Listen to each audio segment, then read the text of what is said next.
Bienvenidos a su programa Historiando, una cita con la historia.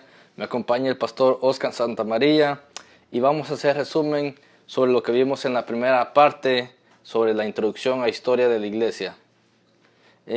La clase pasada tocamos algunos puntos importantes, pastor.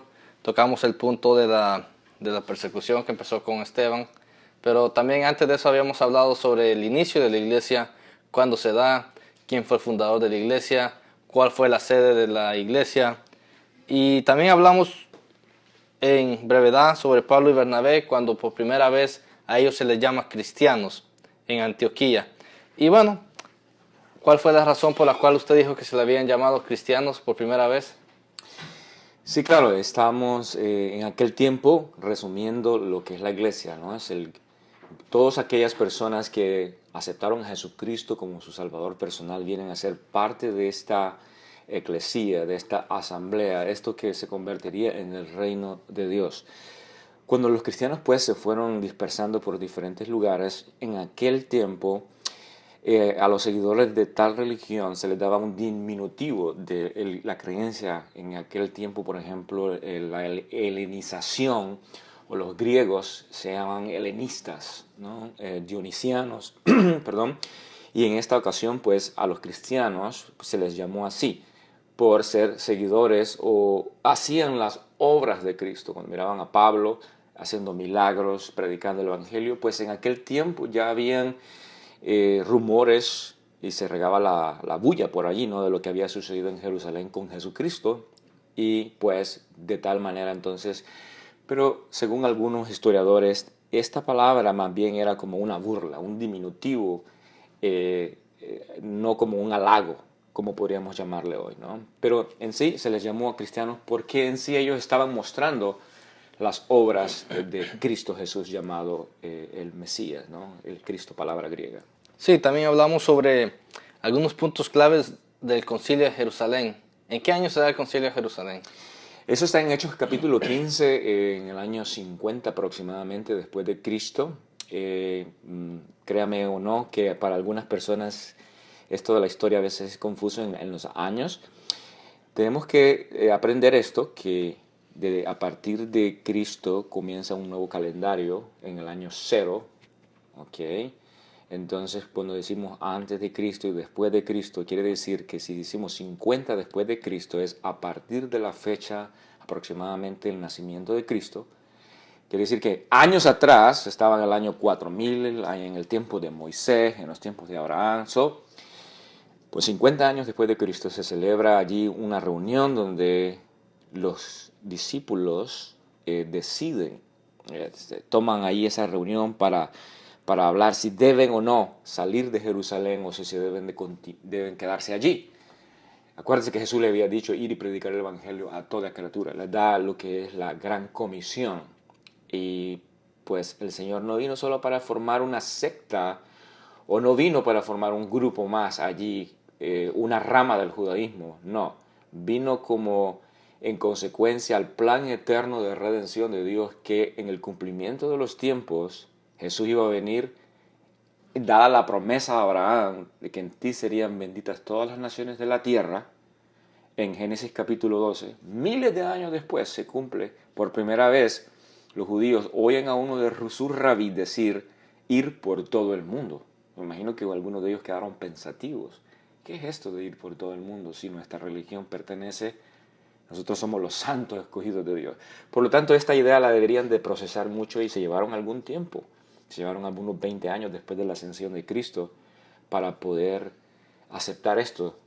Ahí en Hechos capítulo 15, aproximadamente en el año 50, hermano Germán, se reúnen estos muchachos y dice que fue una reunión un poco acabrada. Estos muchachos querían pelearse. Sí, también hablamos de 3 puntos doctrinales fundamentales. Lo vamos a resumir rápidamente, que uno fue el carácter mesiánico de Jesús, para los que nos están escuchando por primera vez. Y el segundo punto era la resurrección de Jesús. Y el tercer punto era la segunda venida de Jesús. Para nuestra información, los sucesos que siguieron en los próximos 20 años después del Concilio de Jerusalén, dependemos del libro de los Hechos, las cartas del apóstol Pablo y el primer versículo de la primera epístola de Pedro. La tradición cuenta que el apóstol Pedro estuvo por algún tiempo en Roma, encabezó la iglesia en esa ciudad y murió allí como mártir alrededor del año 67, y también, como lo hablábamos en la clase anterior, Pedro era uno de los líderes distinguidos de la iglesia en aquel tiempo. Podemos hablar de 3 líderes que se distinguieron. Uno de ellos fue Pablo, se distinguió, aunque Pablo no fue apóstol físico, bueno, no anduvo físicamente con Jesús, no anduvo siguiendo cuando Jesús andaba en su ministerio, pero él tuvo una labor muy grande en cuestión doctrinal, en cuestión de fundar iglesias. Santiago también fue otro de los principales líderes de la iglesia, y vemos que Santiago, como tenemos entendido la historia de la Biblia, nos hablan que Santiago fue asesinado en el templo alrededor del año 62 después de Cristo. Después de estos 3 líderes de este periodo, además de otros hubieron otros líderes menos destacados que dieron la vida como mártires.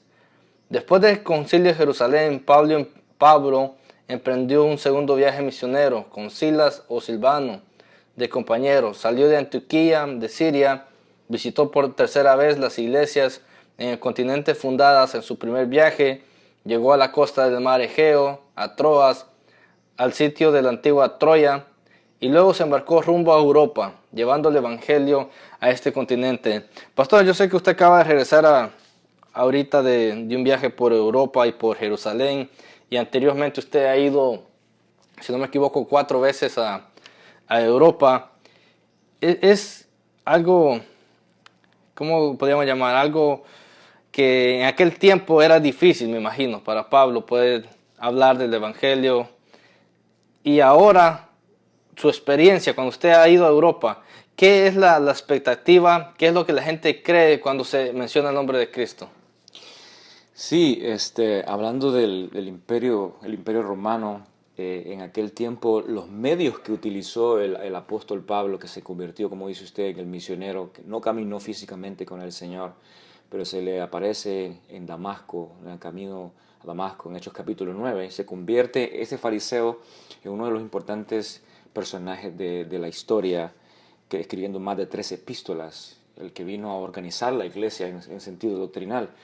Imagínense la Roma del tiempo antiguo, ¿no?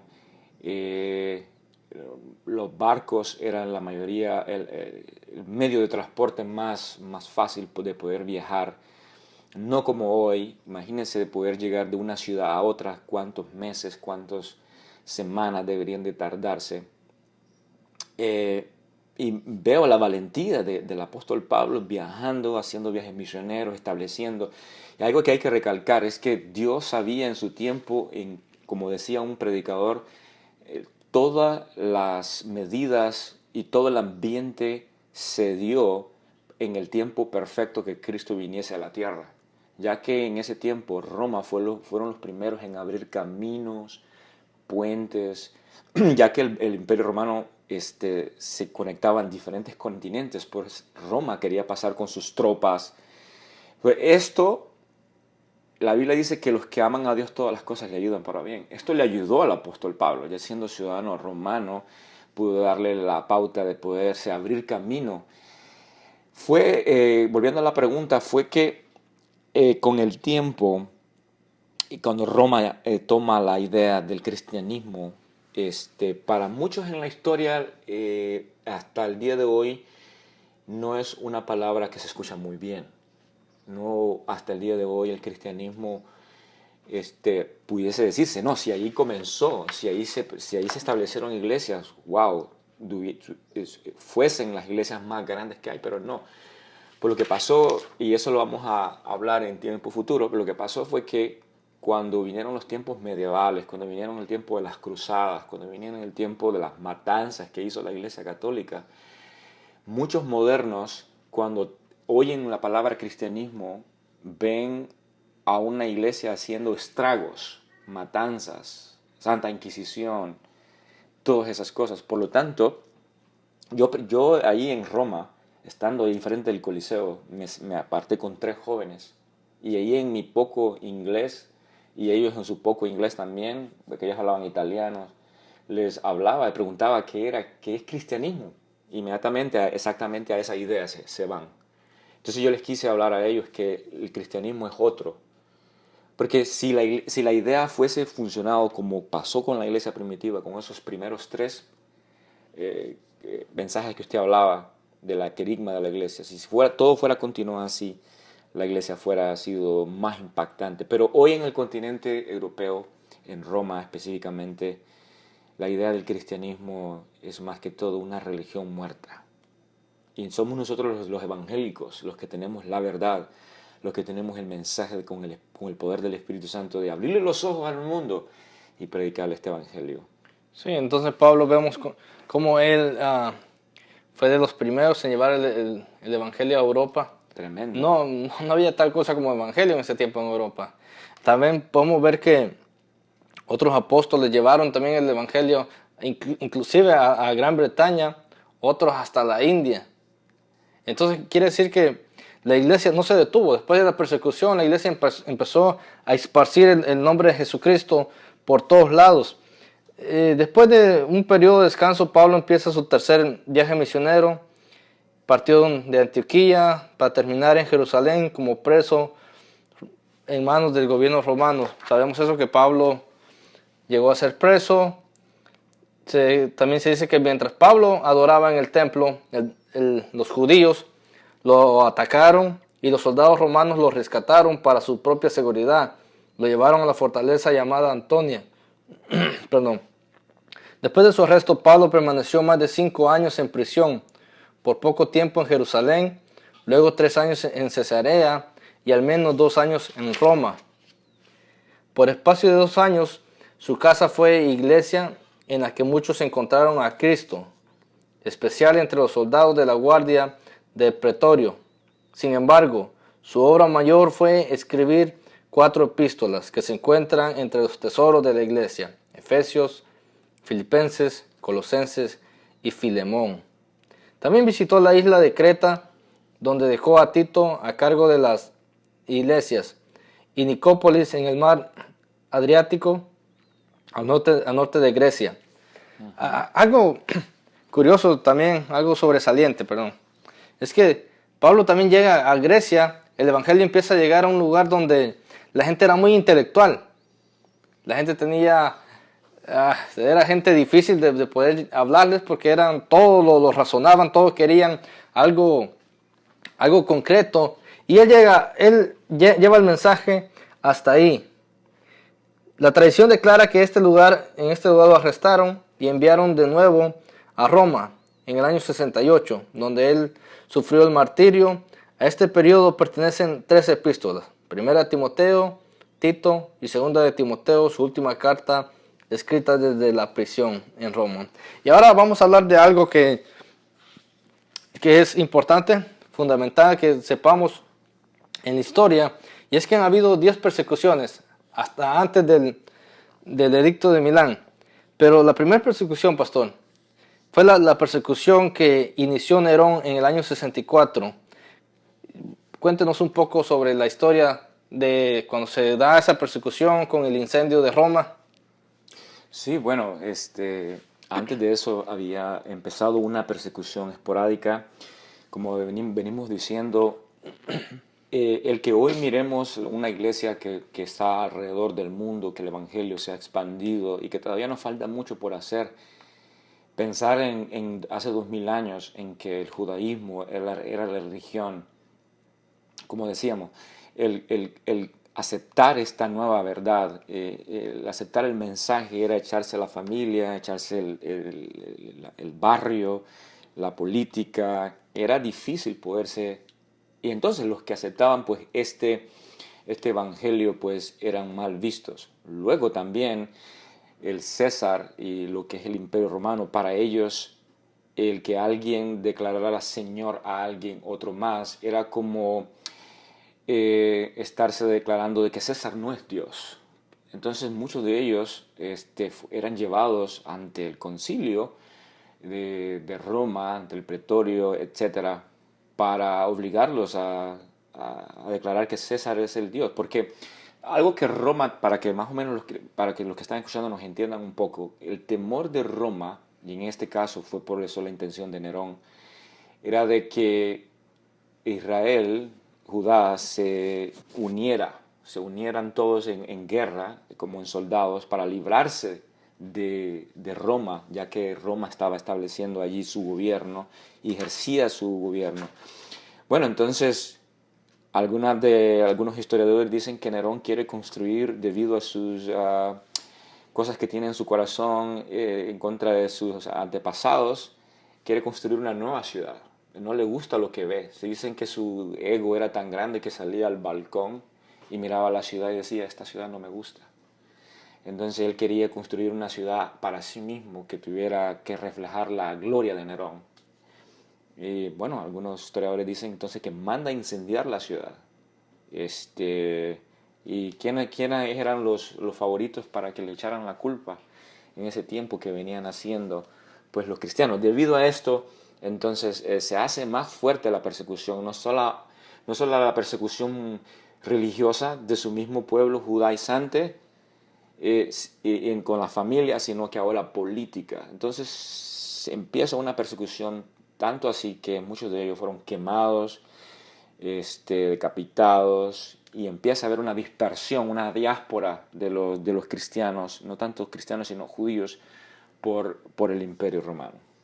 Sí, algo que se me había pasado y quiero enfatizar es que cuando la iglesia empieza a aceptar a los gentiles, los judíos se resienten y la iglesia de judíos empieza a disminuir y la iglesia de gentiles empezó a crecer más y más.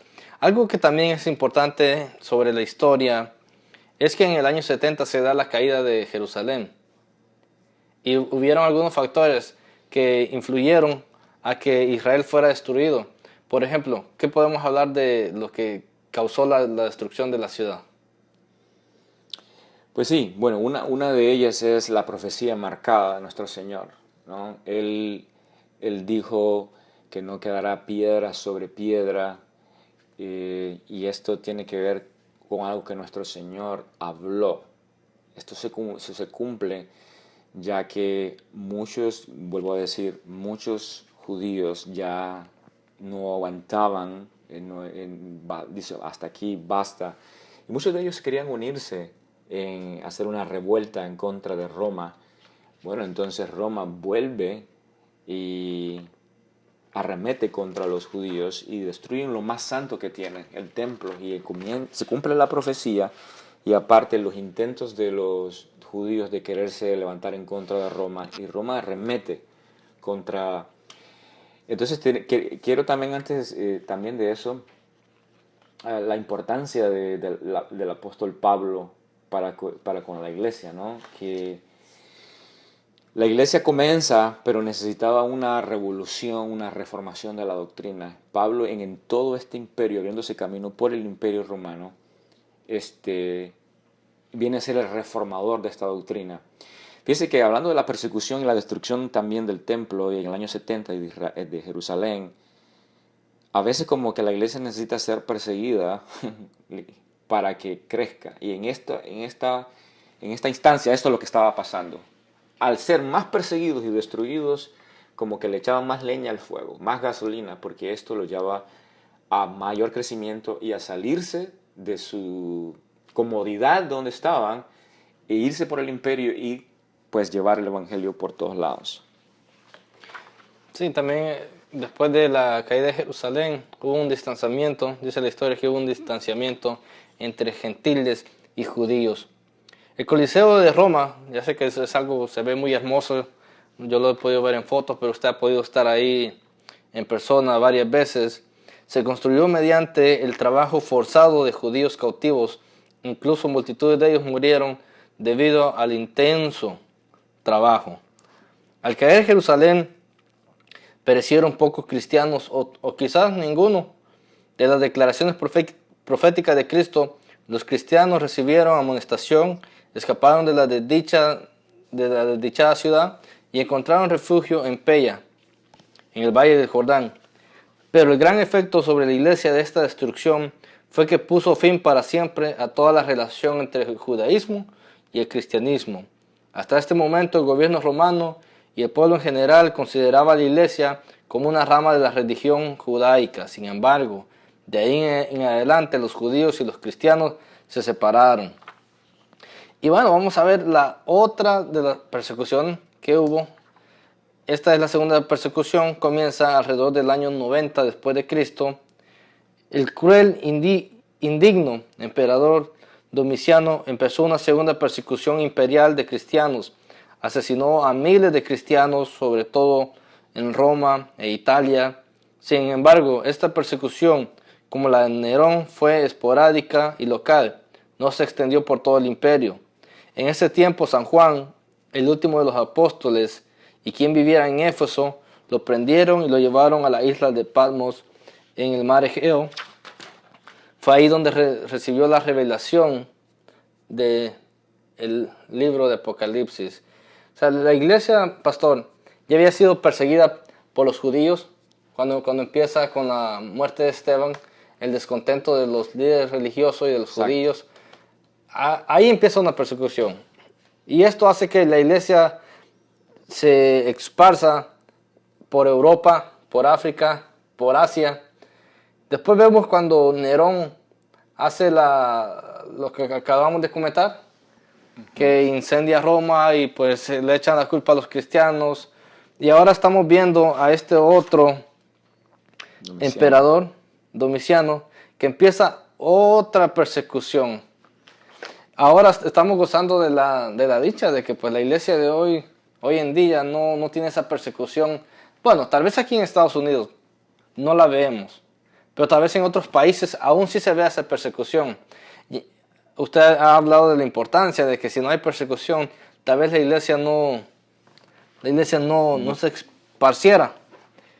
A principios del siglo II, fundadores de las iglesias en todos los países y en casi toda la ciudad, desde el Tíbet al Éufrates, desde el Mar Negro hasta el norte de África. Algunos creen que se extendía hasta España, Gran Bretaña, en el occidente.